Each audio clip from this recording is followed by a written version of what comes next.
La vida te golpea sin avisar. Hay verdades que duelen al escuchar. Esto es trago amargo, un sorbo de la realidad. Trago amargo, la verdad sin piedad.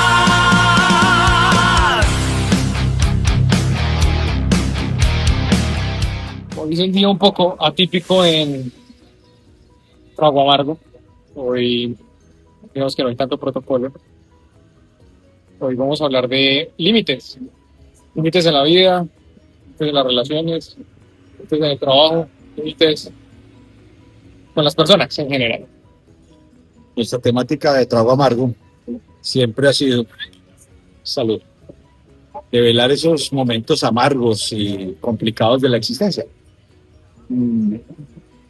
Yo pienso que muchas de las situaciones que nosotros pasamos es que sufrimos por esa dificultad que tenemos para poner el límite, por esa dificultad que tenemos para siempre intentar agradar al otro. Y la verdad, ¿por qué tendría que importarme de alguna forma? Siento que después de una charla que tuvimos previa Extensa y buena, sabrosa. a esta pequeña sesión, es por qué debería importarme el otro. Y no en el sentido de hacerle daño, sino de por qué debería yo tener que agradarle a esa persona. ¿Por qué no ser yo simplemente? Justamente porque hay temas éticos, morales y religiosos que nos lo impiden. Pero en esencia es porque estamos de alguna u otra manera siempre condicionados a intentar agradar. Y eso no se ve desde ahora, se ve desde un punto de vista completamente biológico, en el sentido de que yo logro sobrevivir en la medida en que yo agrade a una figura de protección. Yo logro sobrevivir en la manera en que yo logro conquistar a una figura maternal que me provee de alimento, de cuidados, de beneficios. Y eso queda instaurado en nuestro inconsciente. Queda instaurado en nuestro inconsciente que cada vez que yo me encuentro con una figura de autoridad, yo tengo que agradar. Yo no puedo develar mi fragilidad o mi malestar. No es una herencia familiar, Digamos que una herencia de entorno. digamos que es una herencia adquirida biológicamente desde nuestra necesidad de supervivir. La sobrevivencia se convierte entonces en el mecanismo por el cual nuestro cerebro aprende a qué es lo que debemos hacer y qué no hacer para agradar al otro. O sea, en definitiva nos volvemos o presas, nos volvemos cazadores. O presa o cazador. Generalmente nosotros tenemos una tendencia a volvernos presa en el sentido de minimizo mis acciones, por lo tanto entra la victimización en ello. Pero también tengo la condición de volverme cazador en la medida en que yo quiero agradar al otro y conquistarlo. Siempre yo estoy en la conducta de conquista hacia el otro. Sí, posiblemente digamos que estoy tratando de agradar, pero en ese proceso de agradarle al otro, me estoy perdiendo. En ese proceso ya no estoy en el momento de posicionarme en lo que realmente soy. Ya me posiciono desde el deseo del otro. Y entonces intento siempre agradar el checklist imaginario que el otro tiene con respecto a lo que yo debo de hacer. O sea, estoy realmente condicionado a ver qué es lo que el otro piensa de mí. Sí, en la medida en que yo todo el tiempo no busco mi felicidad, sino que estoy buscando hacer feliz al otro. Y me parece una posición realmente muy triste desde la posición humana, crear una condición donde, venga, ¿qué objetivo tiene intentar llenar el vaso vacío del otro si a pesar de todo lo que yo haga, nunca lo voy a lograr llenar? Somos sujetos deseantes. Coloquémoslo en términos prácticos, coloquémoslo por ejemplo en la familia, coloquémoslo en una relación, coloquémoslo en el ámbito laboral. Empecemos con la familia, que yo creo que es el punto más álgido, porque obviamente hay familias en las que hay faltantes, ¿no?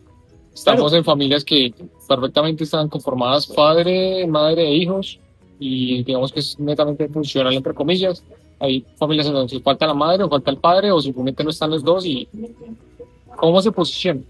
Veamos cómo se desarrolla el ser humano en esa posición. ¿Qué pasa alrededor de los 4 o 5 años cuando yo estoy creando conciencia? Alrededor de esa, mi interés es netamente hacer feliz al otro. Yo voy al colegio no porque quiera aprender, Quiero sino porque, compartir, quiero jugar. porque lo que menos me interesa es aprender, lo que yo quiero es pasarla bueno, pero tengo que sacar buenas notas para ser feliz a los demás. Sí, claro, quiero ser feliz a papá y mamá. Claro, yo tengo una necesidad continua de agradar al otro. Y eso siempre genera un proceso de culpabilidad en mí, que queda tan instaurado en este proceso psíquico que cada vez que yo me enfrento a una relación de autoridad o una relación afectiva, reaparece ese circuito de la necesidad de yo agradar. Eso es una necesidad temprana. Es una necesidad temprana que se vuelve en un proceso más tarde de victimización, de culpabilizarme porque yo no soy capaz de complacer el deseo del otro. Sí. Todo el tiempo yo estoy en una necesidad injusta, porque es injusto, porque nunca voy a ser capaz de llenar la necesidad del otro, de tratar de complacer. Y entonces, ¿qué pasa en el momento en que yo como ser humano no soy capaz de generar ese concepto, ese deseo del otro? Sencillo, entro en crisis. Porque entonces me desvalorizo, me genero me creo la percepción desde no tengo la suficiente potencia. No soy suficiente, simplemente. No soy suficiente para esto. Pasa mucho. Creo que eso se ve reflejado, bueno, más adelante, digamos, en el ámbito laboral, en el posicionamiento que se tiene en el ámbito laboral. Lo digo porque ha ocurrido y me ha ocurrido.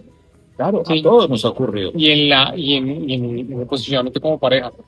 Creo que también nos preocupamos muchas veces en cómo puedo agradar al otro y no en cómo puedo realmente yo ser mejor para estar bien con el otro. Mira cómo es esto de complicado en el sentido del deseo. Sí,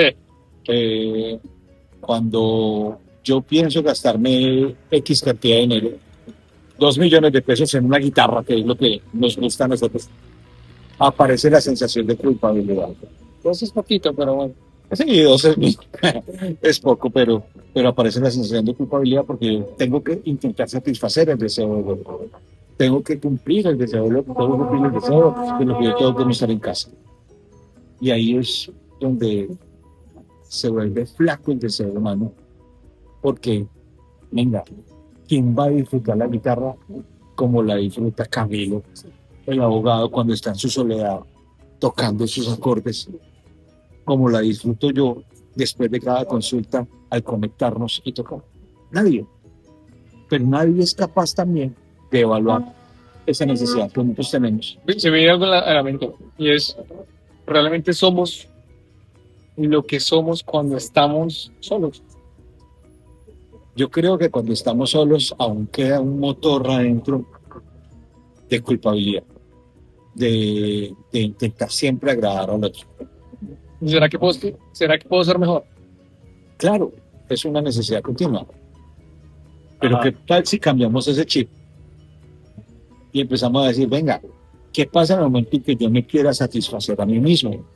¿Qué pasa en el momento en que yo quiera ir a ese viaje y concluir ese viaje que Comprarme, aquí está lo más de mínimo, Claro. unos zapatos, una camisa, comprarme la guitarra que quiero, hacerme el viaje que tanto quiero.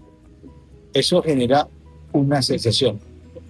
Y yo pienso esto con respecto al tema que estamos tratando, que el primer límite que tenemos que colocar es a nosotros mismos. El límite de entender que yo no voy a ser capaz nunca de cumplir el deseo de los demás, sino que el objetivo es que yo cree un instinto propio donde mi prioridad sea mi yo, donde mi prioridad sea yo estar bien. Y en el momento en que yo esté bien, ¿qué le voy a entregar yo a los demás? Obviamente hay- lo que tengo, mi bienestar. Hay una, digamos, una antítesis del positivismo. Bueno, estamos hablando ahorita. Para mí positivismo igual es un tema diferente, pero hablemoslo desde el punto de vista psicológico. Esa antítesis del positivismo. Hay una palabra muy precisa que estamos tocando ahorita, que realmente no está ligado, digamos, que a la empatía. Es la asertividad. La asertividad.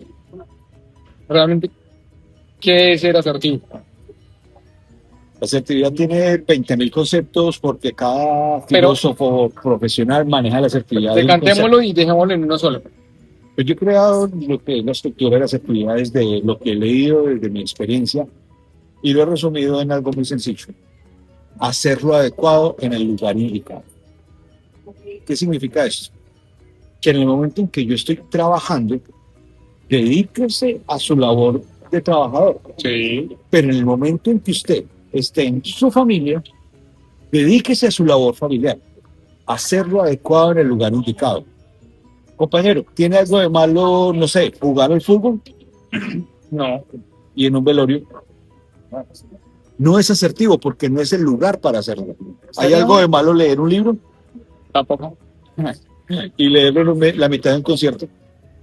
No tiene lógica. No es asertivo, porque la asertividad es hacerlo adecuado en el lugar indicado. Y lo que nosotros tenemos que identificar es en qué momento estoy para lograr definir qué rol debo empezar Es a decir, cumplir en ese momento. Asertividad nos va a llevar a una de las palabras que utilizamos al comienzo, y es posicionamiento.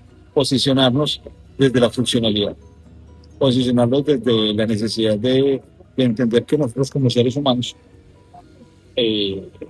somos variables, pero somos variables Total. porque no nos posicionamos en el momento y en el sitio que tenemos que ser. Y esa es la gran diferencia que tenemos. Por eso ese trago de amargo de hoy hace referencia a la necesidad de posicionarnos, colocar el límite y sobre todo identificar que nosotros tenemos que estar y hacer lo que nos corresponde en ese momento. Herramientas para colocar límites y conclusiones. Primero identificarse, identificar dónde estoy yo, qué es lo que yo hago, cuál es mi posición. Si yo estoy en mi trabajo, posiciónese como trabajador. Si yo estoy en mi familia, dedíquese exclusivamente y dé lo mejor de usted para ser un elemento de la familia Sí, es- funcional. Si estoy en pareja, dediquémosle el tiempo a la pareja. No hay más. Porque muchas veces pensamos solamente en nosotros y la pareja queda relegada a un segundo plano. El Así problema, que dediquémosle tiempo también a la pareja, para quien lo tenga. dediquémosle tiempo a lo que nos corresponde. Y sobre en todo cada también tiempo a uno mismo, ¿no? Porque ahí es donde uno realmente se encuentra. Ese es el trago amargo, me digo. Saber poner límites. Esperamos que este haya sido un podcast que resultó un poco extraño dadas las condiciones de hoy, pero que queríamos hablar sobre esto. Y por eso es que le decimos a ustedes bienvenidos y esperamos que se suscriban a nuestro canal, que es un canal en crecimiento y que simplemente develamos estas cosas que queremos mostrar. Como siempre lo hemos dicho en otros podcasts, aquí estamos para hablar de todo y para hablar de nada. Así que muchas gracias, bienvenidos y por aquí nos estaremos viendo en Trago Amargo. Feliz noche.